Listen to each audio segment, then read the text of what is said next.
Hari ini kita akan diskusi sedikit tentang sejauh mana peran Megasindo dan ada ahli konsultan kesehatan. Yang ini merupakan sesuatu yang baru yang harus kita akui dan diharapkan menjadi salah satu perhimpunan profesi yang mampu berkontribusi dalam pembangunan kesehatan di Indonesia. Yang menjadi pertanyaan adalah slide berikutnya. Apakah memang diperlukan asosiasi profesi konsultan? Karena ada berbagai pertanyaan. Salah satu perhimpunan profesi misalnya, profesi kami konsultannya akan kami bidang sendiri. Jadi tidak memerlukan perhimpunan khusus. Tapi kita harus ingat bahwa masing-masing basic pendidikan dalam pengembangannya tentunya memerlukan suatu pendalaman secara khusus. Seorang dokter misalnya, setelah lulus, ada yang kemudian mengembangkan dirinya memang menjadi dokter umum dengan kesehatan masyarakat, sehingga dia akan bergabung menjadi komunitas kesehatan masyarakat. Ada yang kemudian mengembangkan diri spesialis, ada yang mengembangkan di manajemen dan seterusnya. Dan dalam strata yang lebih tinggi lagi, masing-masing profesi ini tentunya akan menjadi konsultan. Tentunya kalau konsultan klinis akan dibina oleh profesi masing-masing.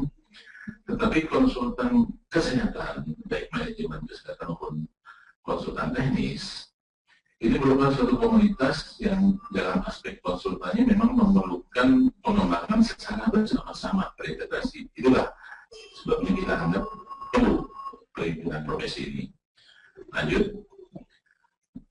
Kalau kita berbicara ciri-ciri profesi misalnya, pada saat berikutnya terlihat profesi itu harus terlatih, memberi jasa untuk umum, bersertifikat dan anggota organisasi profesi.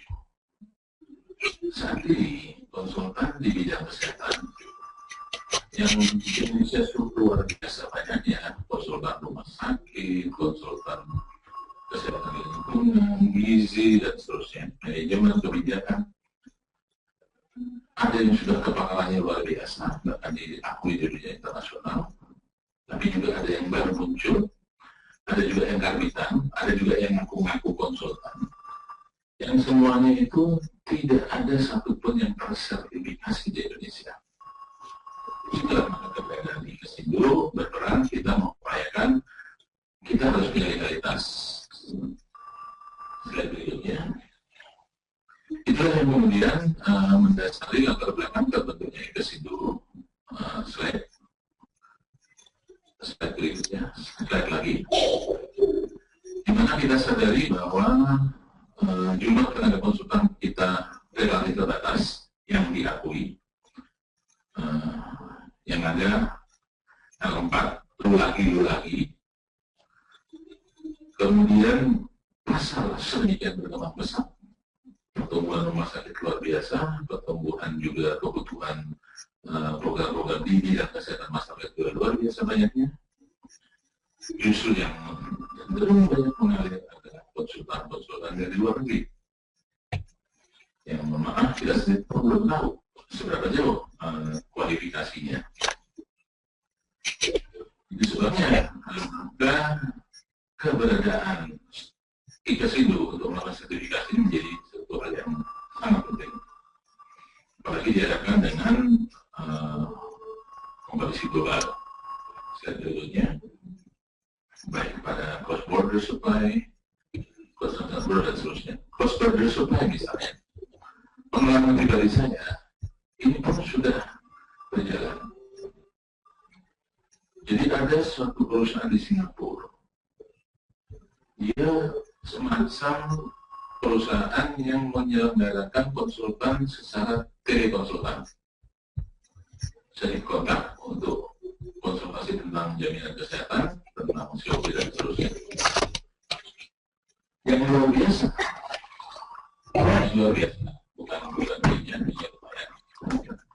Yang luar biasa, klien saya ternyata orang Indonesia. Yang bodoh kita atau siapa saya nggak tahu. Jadi jauh-jauh dilakukan oleh satu vendor dari Singapura untuk menjembatani konsultan, kliennya orang Indonesia juga. Hebat sekali kita. Tapi cukup banyak yang klien dari luar negeri membutuhkan ini. Jadi artinya cross border supply ini sudah berjalan. Dan itu sangat memudahkan. Slide berikutnya, dengan demikian apakah Ikasido ini? Jadi Ikasido ini merupakan wadah untuk kita menghimpun, membina, melindungi, mengembangkan berbagai bidang profesi konsultan kesehatan di Indonesia.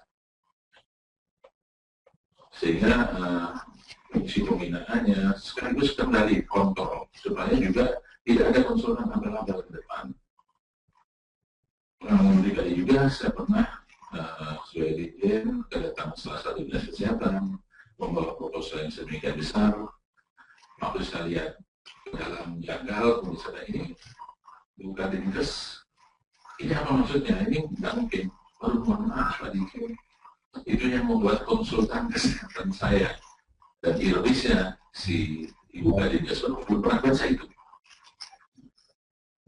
Dan begitu konsultan kesehatan saya panggil, karena kebetulan juga mendampingi, tidak bisa menjawab.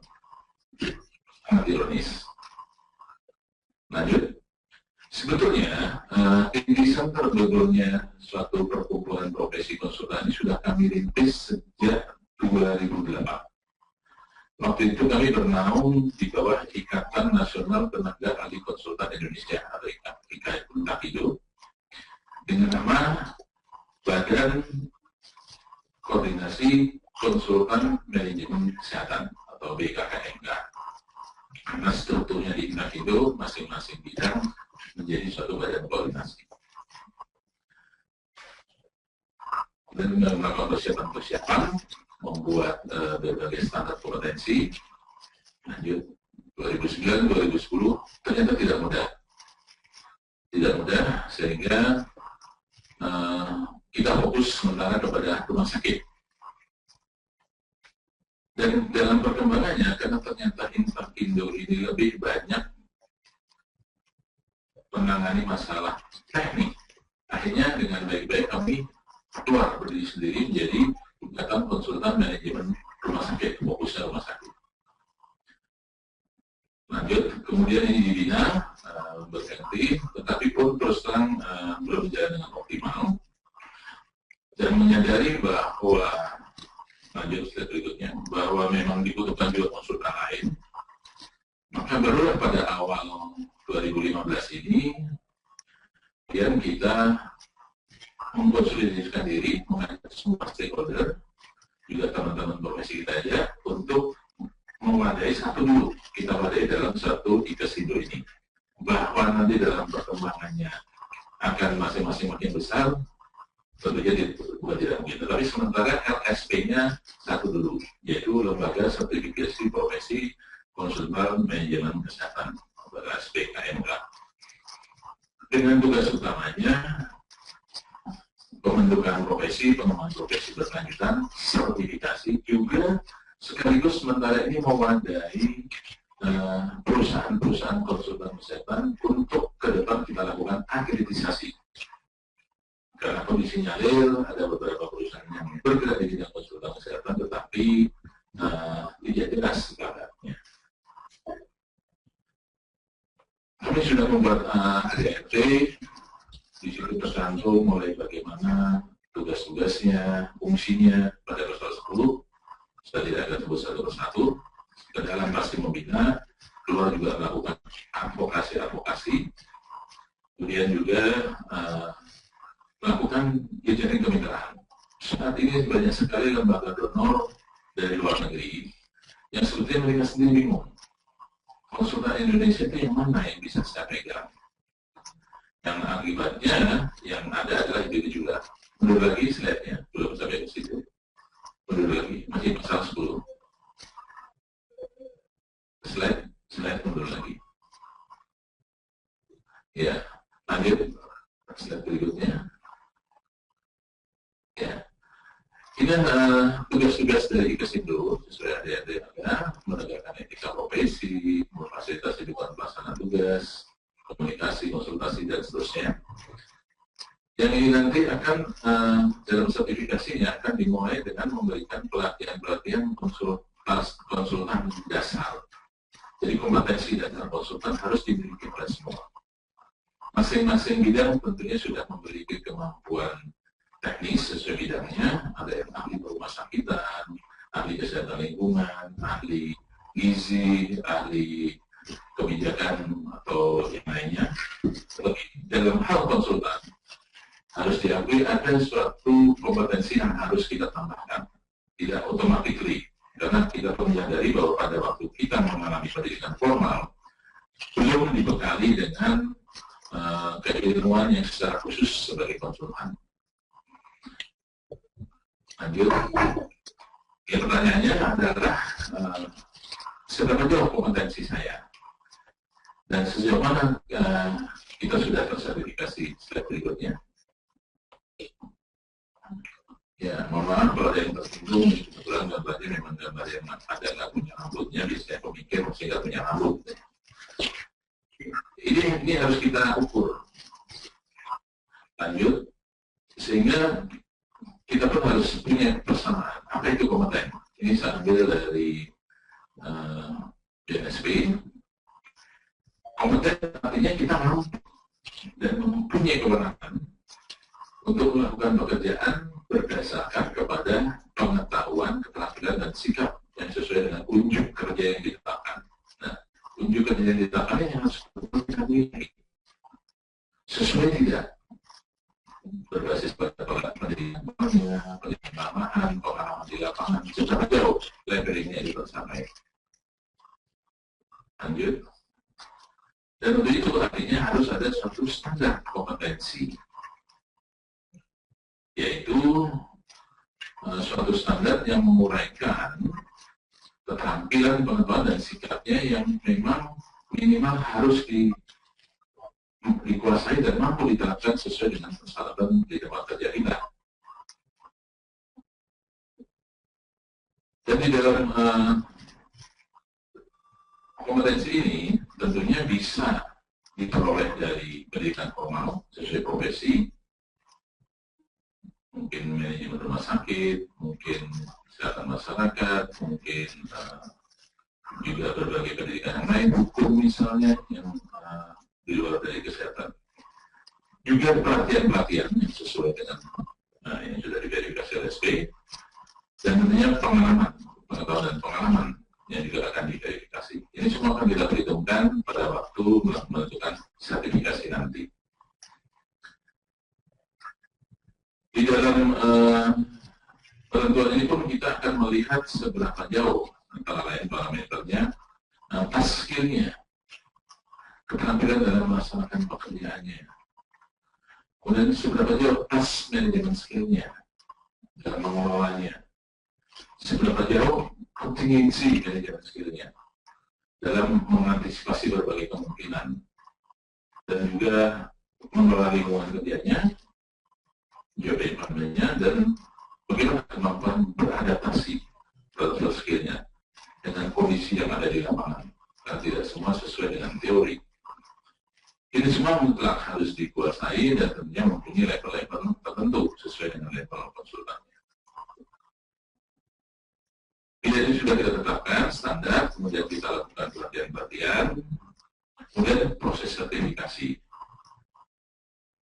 Dalam hal sertifikasi yang menjadi pertanyaan adalah konsultan kesehatan ini semuanya tenaga kesehatan bukan? Sudah ada suatu komitmen antara BNSP, Badan Nasional Sertifikasi Profesi, dengan Kementerian Kesehatan bahwa untuk D3 ke atas sertifikasi dilakukan oleh Kementerian Kesehatan dengan legalisasi BNSP. D3 ke bawah oleh BNSP. Kalau melihat itunya, komitmen yang sudah dibuat, dan kalau konsultan kesehatan adalah murni ilmu kesehatan, maka tentunya sertifikasi oleh Kemenkes. Tetapi konsultan kesehatan ini terdiri dari berbagai keilmuan. Individu-individunya sendiri, ada yang tenaga kesehatan, ada dari basic hukum, ekonomi, keuangan, dan seterusnya, teknik, arsitek, kita berbicara konsultan teknis maupun manajemen. Dan begitu kita mendalami aspek konsultannya, yang ada di situ bukan aspek kesehatan, tapi lebih banyak aspek-aspek manajerial. Karena kita tidak memasukkan konsultan klinis. Konsultan klinis jelas berhubungan dengan kesehatan. Itu sebabnya dalam diskusi, maka yang kita ambil jalurnya adalah kita membuat LSP untuk mendapat legalitas lisensi dari BNSPI. Tentunya tetap secara teknis dibina oleh Kementerian Kesehatan, karena ini berbicara tentang konsultan kesehatan. Ada salah satu persyaratan untuk mendapat lisensi dari BNSP juga harus ada rekomendasi dari Kementerian Teknis terkait, yaitu Kementerian Kesehatan. Ini adalah definisi sertifikasi, saya pikir sudah cukup jelas. Yang untuk itu kita memerlukan juga menyusun standar kompetensi kerja nasional sesuai bidangnya masing-masing. Standar ini harus kita susun dengan tahapan-tahapan sesuai dengan skema yang ada. Langsung lanjut slide. Ya, standar ini menggambarkan pengetahuan keterampilan maupun sikap yang dipersyaratkan, tadi sudah saya sampaikan, dan ini ada alur yang harus kita susun. Slide berikutnya. Mulai dari kita merumuskan dulu rancangannya RSKKNI untuk kita rumuskan jadi suatu standar. Kemudian standar itu akan diterapkan, tentunya harus memerlukan juga harmonisasi dengan pihak-pihak yang terkait, sehingga baru diperoleh lisensi secara nasional. Di dalam LSP nanti, LSP baru akan melakukan lisensi yang levelnya nasional.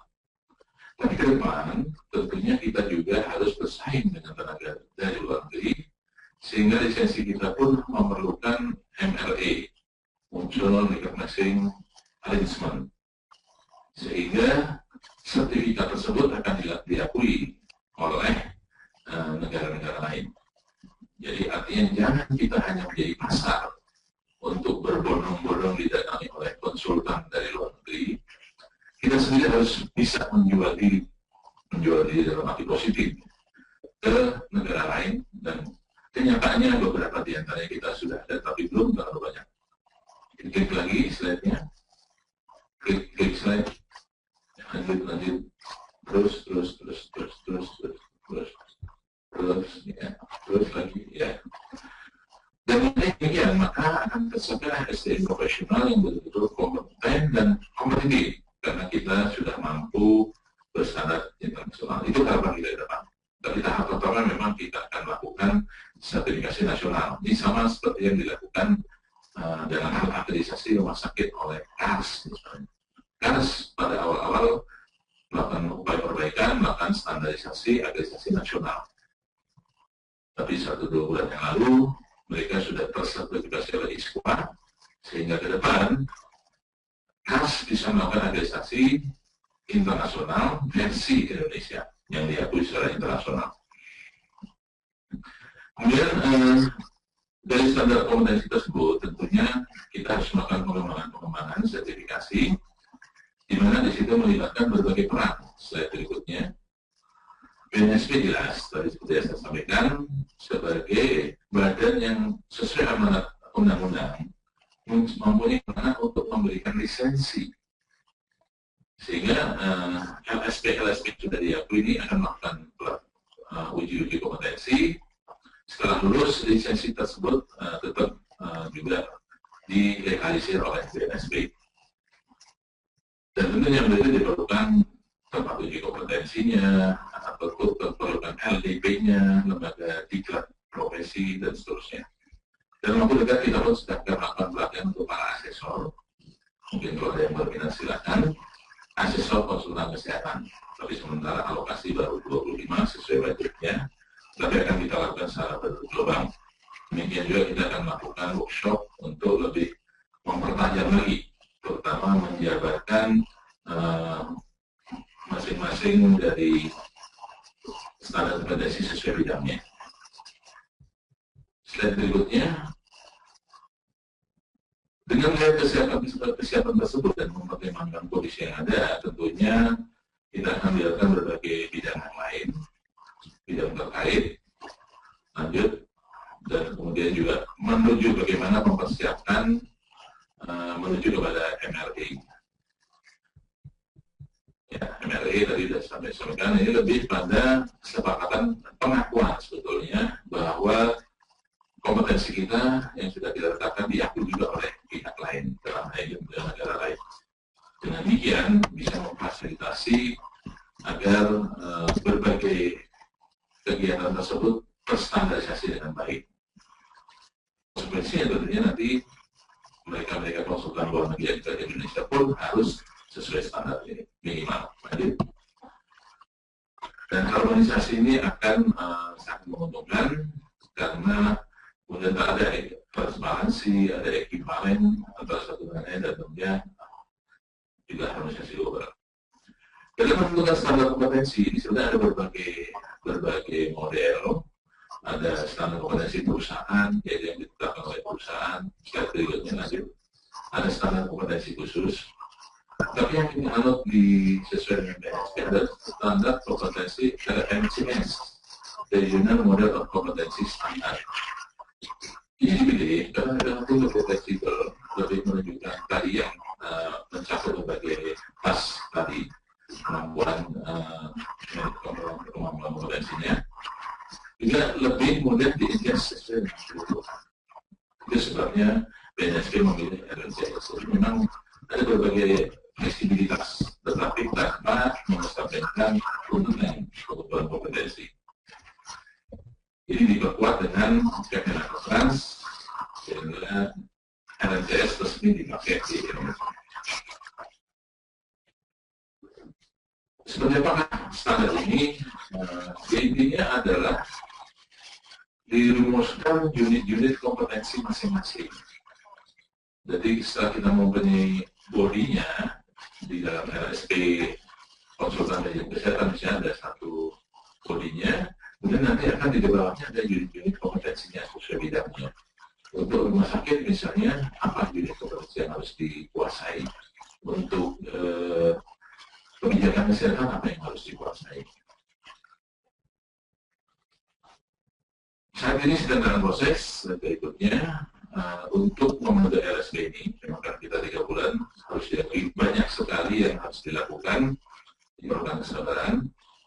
Walaupun sebenarnya sudah diawali dulu yang oleh IKMK dan seterusnya, dan bahkan dulu pernah mengadakan pelatihan dasar, tetapi semua akan kita konsolidasikan sehingga betul-betul mendapat pengembangan sertifikasi secara formal. Dengan kesiapan RSP ini, semoga dalam waktu singkat sudah dapat pengakuan dari BNSP, kalau kerja keras, maka kita akan diharapkan tahun ini kita sudah mulai melakukan sertifikasi, dan tentunya kita berharap nanti di daerah-daerah pun muncul isu di wilayah masing-masing. Kita akan mulai dengan regionalisasi. Lanjut, dan akreditasi BNSP pun kita lakukan sesuai dengan ISO dan seterusnya. Lanjut, saya agak percepat supaya bisa diskusi. Output dari penilaian, lanjut saja, ya, adalah nantinya akan muncul konsultan kesehatan dengan berbagai level.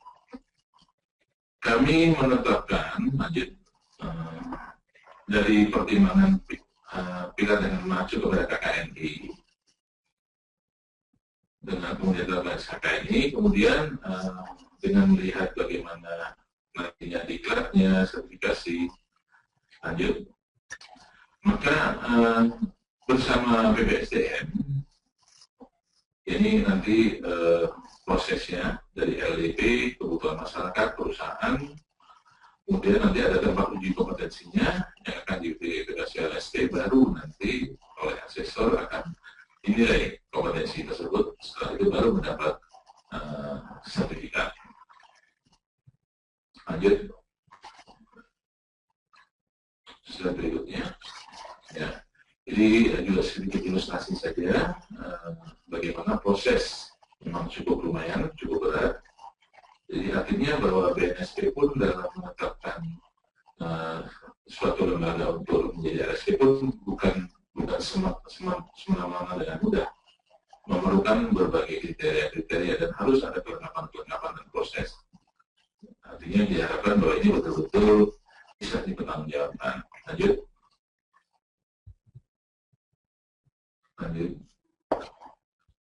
Slide berikutnya. Ya, ini KKNI, saya pikir saya sebutkan bahwa kita mempunyai KKNI sampai level 9. Ini level-levelnya. Lanjut. Kemudian yang terkait dengan kita, yang terkait dengan konsultan kesehatan, kita membuat rumusan, ini jenjang uraianya, oke lanjut saja. Jenjang uraianya 456 ini adalah jadi asisten. Jadi konsultan asisten. Lanjut. Ini pengelompokannya, slide berikutnya. Terus lanjut. Ya. Jadi asisten konsultan kesehatan 456 sebelumnya dulu. 456 slide sebelumnya. Yang merupakan secara formal pendidikannya bisa mulai dari D2 sampai dengan sarjana, seterusnya. Nah, tadi yang baru lagi. Ini dari pendidikan D2 sampai S1, lanjut slide berikutnya. Slide berikutnya, ya. Nah ini, lanjut lagi slide berikutnya. Lanjut. Slide berikutnya. Slide berikutnya. Ya, ini. Oke. Jadi kalau pada PPS tahun 2012, maka konsultan kesehatan ini kita kelompokkan menjadi 4 kelompok. Untuk yang 4 sampai 6, yaitu dari 2 sampai S1, 456. Konsultan kesehatan berikutnya adalah pertama media utama. Bisakah seseorang S1 ada yang menjadi konsultan pertama media utama? Bisa. Karena nanti ada suatu ukuran-ukuran, kita tetap akan memperhitungkan di luar pendidikan formal, pengalaman kerja kita akan lihat, dibuat kriterianya, demikian juga pelatihan-pelatihan tambahan yang akan dilihat. Ini semua sedang digodok, bagaimana instrumennya untuk menetapkan itu, sehingga nanti akan ada leveling yang jelas, tentunya kita perlu mengacu kepada standar yang ditetapkan secara internasional. Demikian, Ibu Bapak sekalian, secara garis besar, apa-apa yang sudah dan akan dilakukan oleh Ikesindo, bagaimana peran Ikesindo ke depan, yang diharapkan dengan keberadaan Ikesindo ini, terutama dalam perannya